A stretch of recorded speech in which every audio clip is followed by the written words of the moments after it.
Okay, good evening, everybody. It's Wednesday night, so it's halacha and Tanya.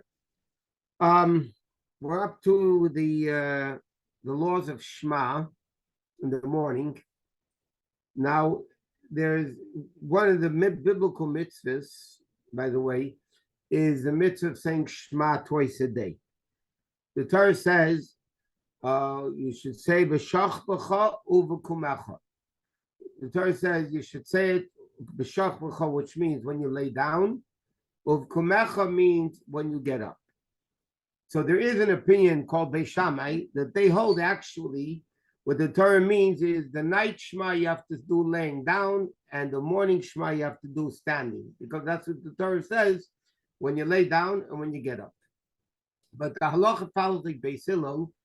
The Beis Hillel said, no, the Torah doesn't mean standing up and laying down. The Torah means it's a biblical mitzvah to read Shema twice a day, in the morning and at night. The shachbacha means when most people go to sleep. Uv'kumecha means when most people get up. Now, how late? Now, I just want to mention a few things. Number one, women are not obligated in this mitzvah of saying Shema every day per se. Why not? Because any positive mitzvah, not any, but most positive mitzvahs connected to time, the Torah relaxed the obligation on the women. When women don't have to do, they could if they want.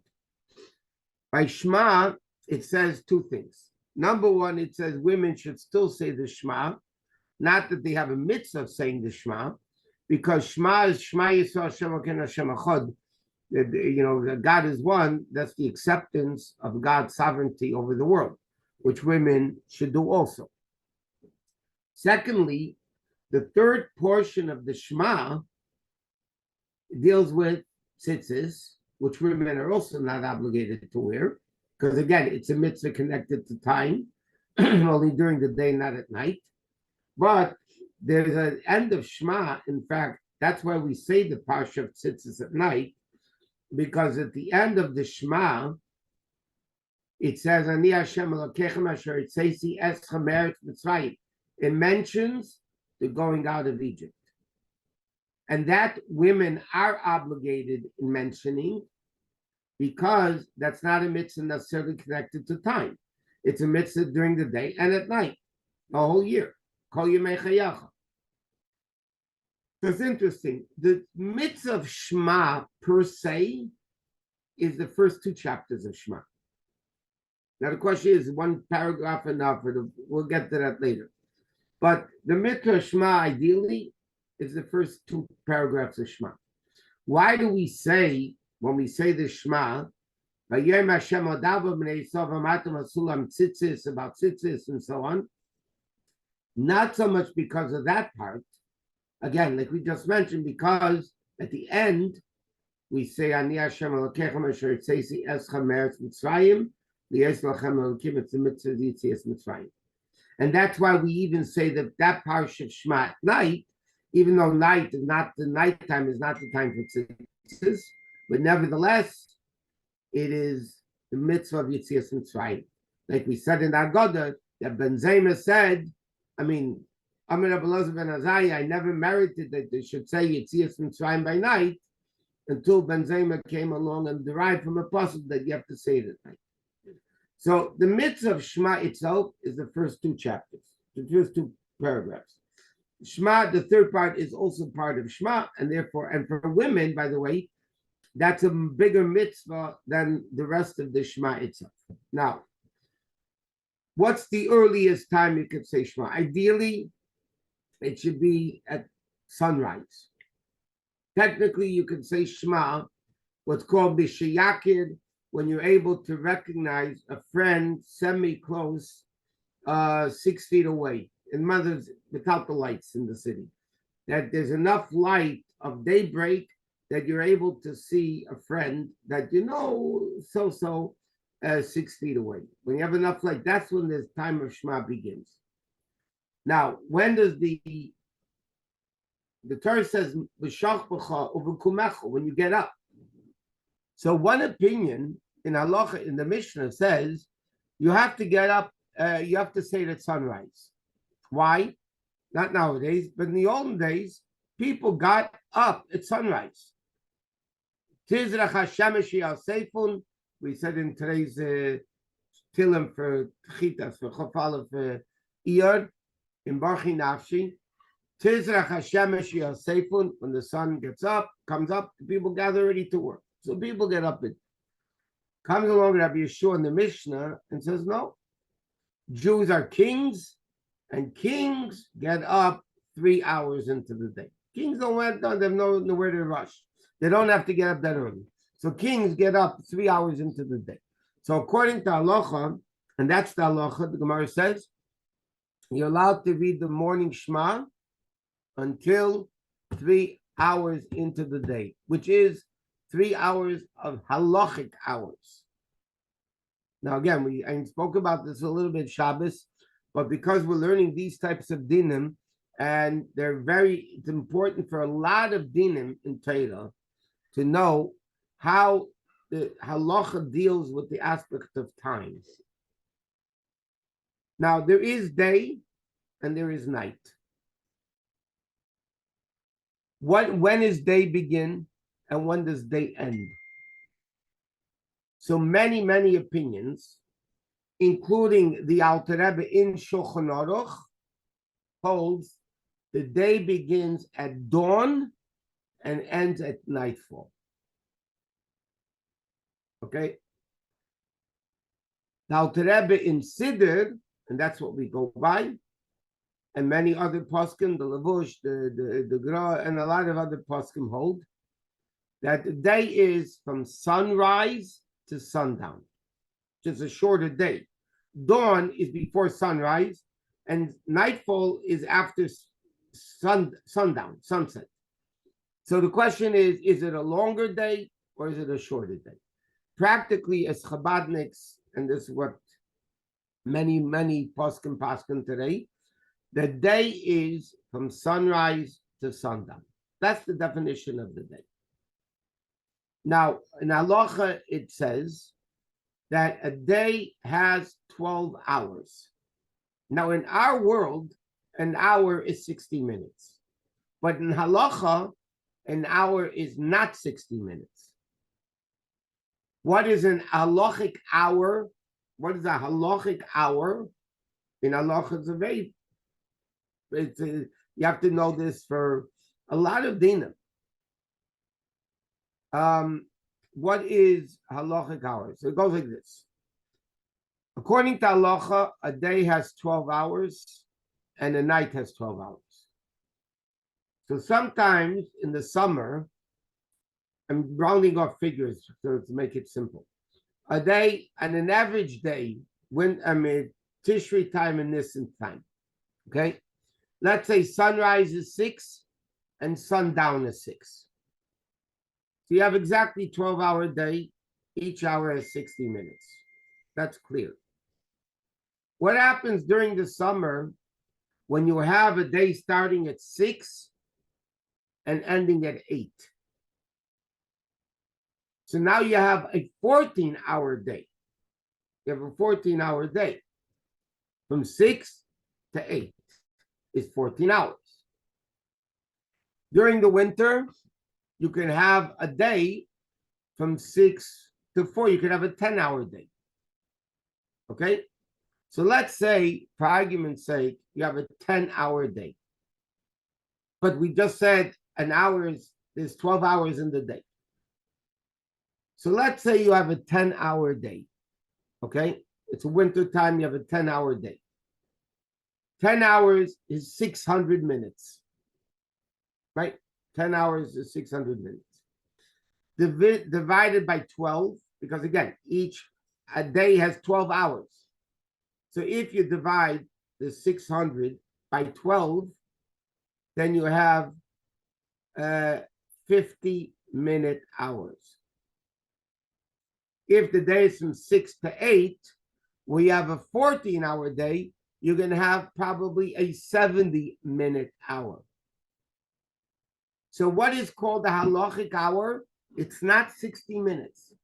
Halachic hour is the amount of minutes in the day the amount of minutes in the day divisible by 12, and that's how long each halachic hour. So just to give you an example, today is what? Today is May 29th, yeah? So May 29th, sunrise is 5:44, and sundown is 7:57, okay? So today, this paper figures it all out. Today's day, each hour is 71 minutes, okay? Each hour is 71 minutes today. So how do I know what's the latest I could read this morning Shema? You know, when you see latest time for Shema, where does that calculation come from? You find out what time sunrise is. It's 3 halachic hours. Okay? Now each hour is going to be 71 minutes. So it's an hour and 11 minutes, 3 times extra. So let's say sunrise is 6 o'clock, let's say. So 71 minutes for times 3. So you count, it'll be 6 o'clock to 9 o'clock plus 3 times 11 minutes, because each hour is 11 minutes longer. So then Zman Krishma would be 9:33, according to this calculation. What time are you allowed to eat chametz to? An hour later, 4 hours. How do you figure the hours? Again, the same halachic hours, just add it to the sunrise. And that's the way it works. In winter, you're going to have shorter halachic hours, and in summer, you're going to have longer halachic hours. So therefore, in the summer, Krishma time is later than it is in the winter. Okay? So halachically, a man, because women are not obligated in the mitzvah per se of Shema, they have to say Shema because they have to accept the yoke of heaven, and they want to speak about the going out of Egypt. But the bottom line is, a man, just to give you today's, it says here exactly what time Krishma would be on the 29th. According to the Alter Rebbe, the Krishma time today would be 9:17. That means a man would have to read the Shema before 9:17. So if you're going to start davening, let's say 9:30 on the Shabbos or whatever, or on the Shabbos, even if you start 9 o'clock, you're not going to get to the Shema by 9:17. So then you have to make sure to read the Shema before davening, before 9:17. Because if you don't read it before 9:17, you're not getting the mitzvah, the biblical mitzvah of reading Shema in time. So people have to be aware of this, especially in the winter when it's earlier, or Shabbosim, when most shuls will daven, let's say 9 o'clock, 10 o'clock, or whatever it is. So if Kriya Shema is 9:17, you have to make sure you have to read the Shema before 9:17. If during the winter it might be 5 to 9, let's say, or whatever, then you have to make sure to read the Shema before 5 to 9, even if you're davening later. Okay, so the mitzvah of Shema itself is until 3 hours into the day. If you didn't read it then, you could read it later, but you don't get the mitzvah of saying Shema in a proper way. Okay, now you have to, like it says, you can make it smaller later than, especially in the summer. Okay, even could be early, whatever it is. Okay. Okay, now you're allowed to, how do you read the Shema? Do we make somebody's asking, to make this time, do you have to say the blessings first of the davening brachas? No. You have to say brachas in the morning. You have to say birchas HaTorah, because Shema is Torah, you know, to say Torah before birchas Shema. They have to say brachas, not the brachas after Baruch Hu. I'm saying brachas in the morning, the 20 odd brachas that we say. You have to say birchas HaTorah. And then you have to say the Shema before 9:17. What happens if somebody wakes up 9:16, and if they make the brachas, so then it's brought down, you should just read the Shema as is.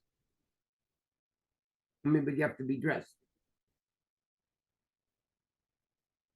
because there's another issue, by the way, of davening and Shema, which is a very important issue, not by women. There's again a din by men.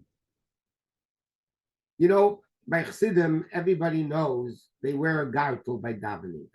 There's a belt, basically. What's the purpose of people wearing a gartel? In the time of the Gemara and before, you were not allowed to daven. You're not allowed to daven, not shachris, not mincha, not ma'ariv, if you didn't have a gartel. Why? They didn't have in those days shirts and pants.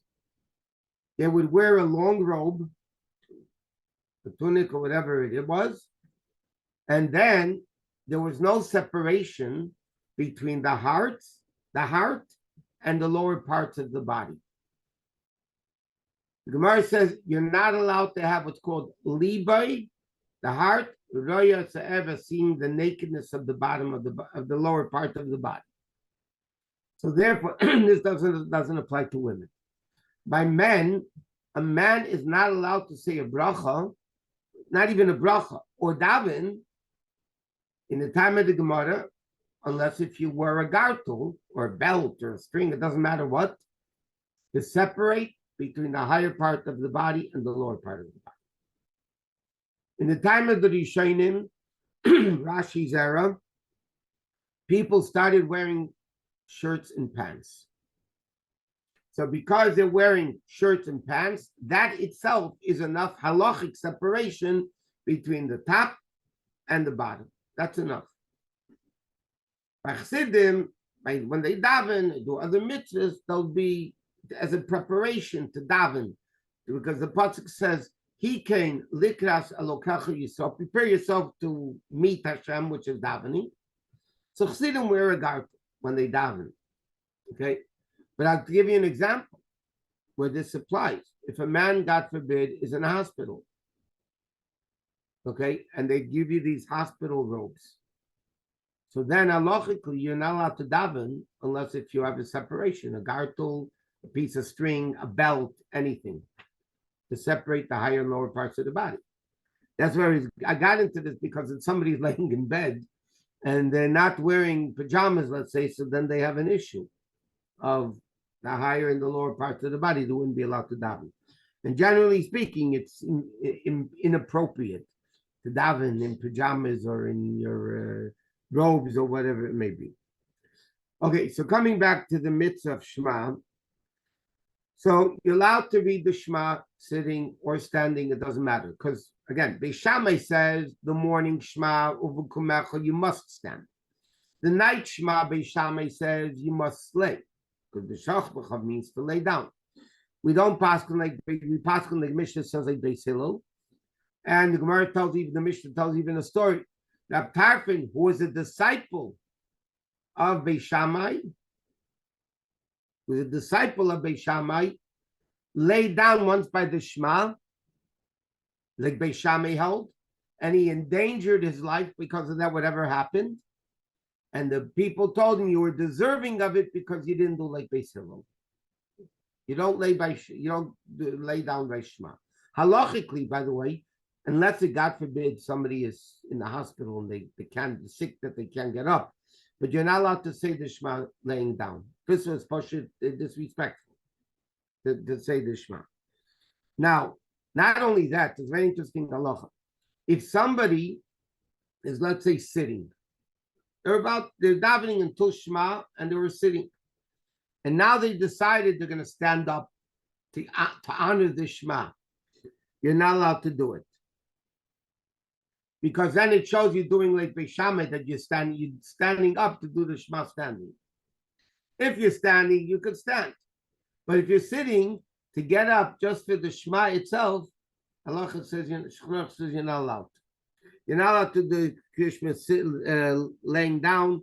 Again, even if it's a person's laying in bed, they should try to at least bend over to the side a little if they're able to, just out of respect.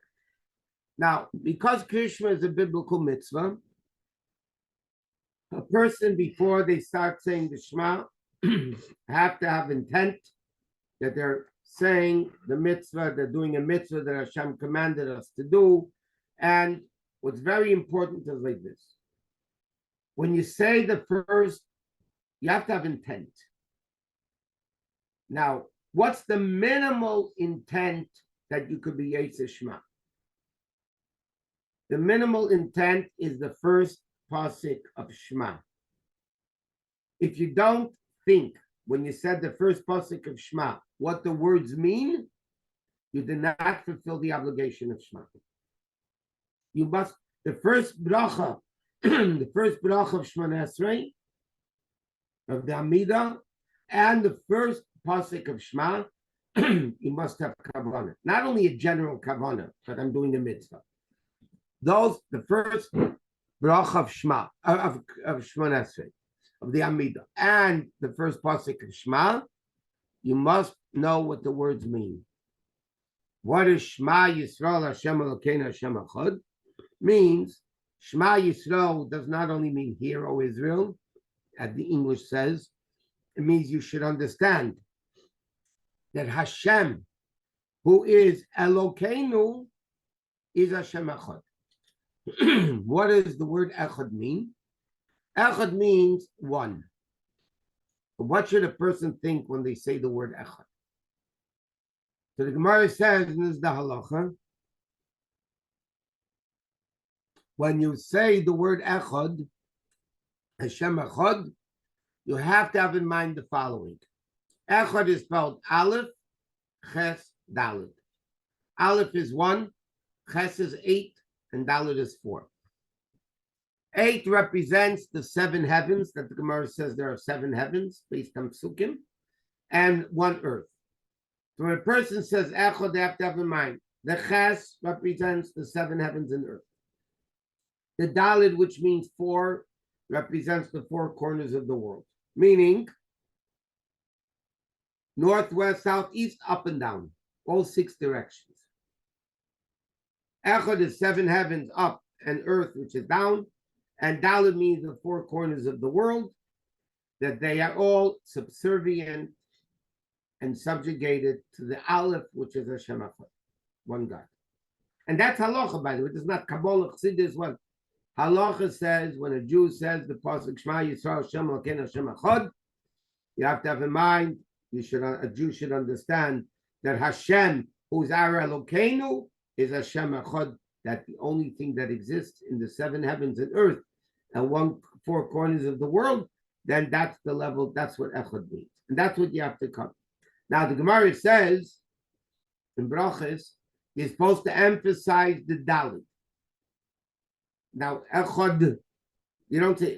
Now what's very important also, many people say this here and show here a lot of things. Some people that say it loud say Shema Yisrael Hashem Elokeinu Hashem Echad.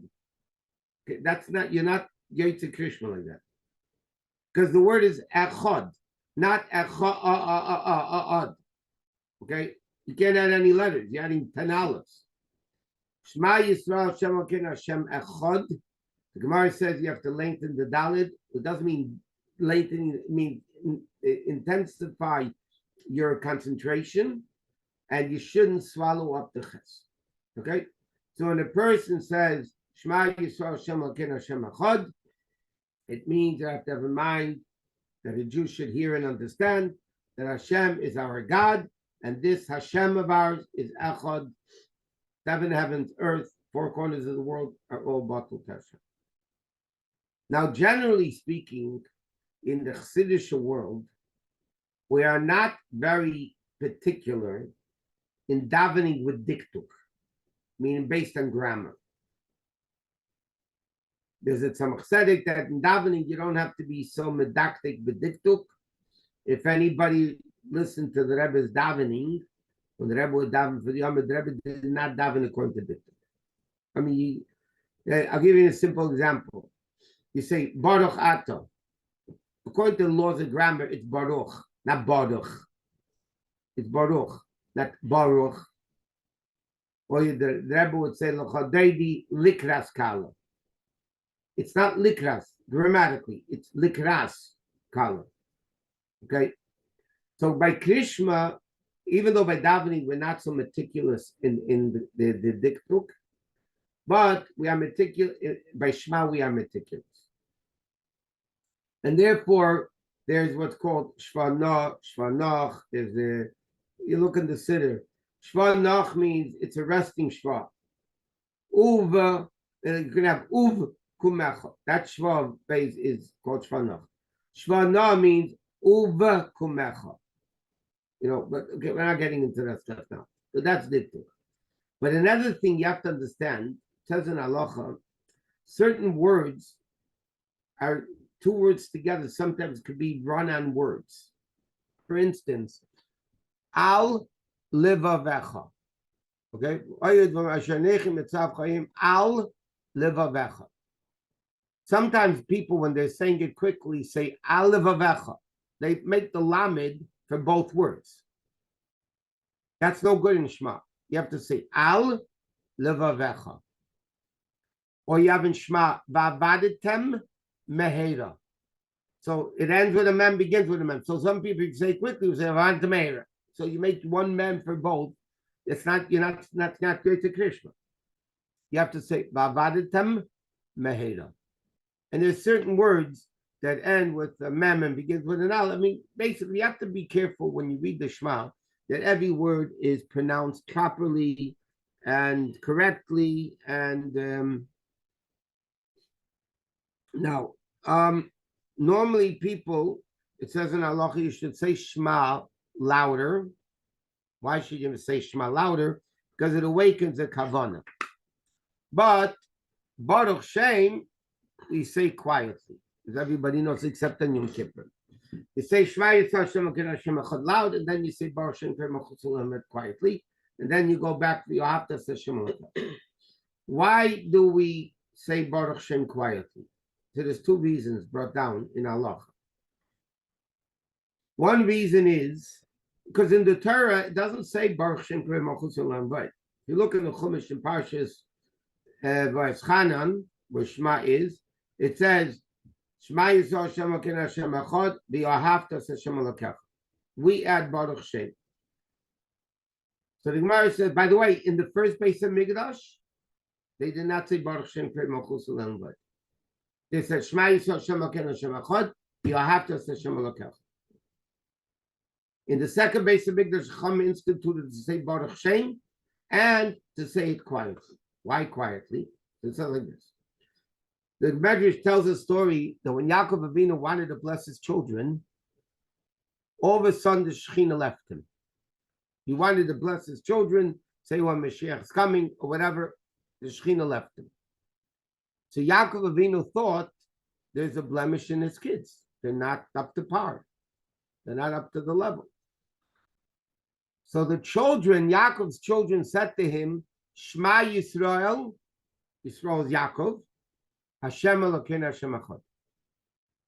When Yaakov heard that, he said, Baruch Shem Kved Malchus Olam, thank the name of Hashem forever and ever. So therefore the Gemara says like this. Should we say it? Yaakov Avinu said it, but it's not in Chumash. So what's the compromise? Compromise is you say it quiet. That's why we say Baruch Shem Kved Malchus Olam, but quiet. Another reason is because there's another origin for Baruch Shem Kved Malchus Olam. When Moshe Rabbeinu went up to Har Sinai by Matan Torah, he heard the angels saying this Baruch Shem Kved Malchus Olam. It really originated in the angels. So Moshe Rabbeinu liked it, so he stole it from the angels. That stealing is allowed. He stole it from the angels. So the Gemara says, when you steal an object, you don't publicize it. So what do? You deal with it quietly. So because the Jews, Moshe Rabbeinu, stole it from the Malachim, so we don't want to say it loud during the year. Yom Kippur, that we're all like angels, that's why we say Baruch Shem out loud, because we're angels like them, we're not stealing it anywhere. So that's the part one of Shema. Mitzvah Shem, next week we will continue with Shema. Let's go to Tanya now.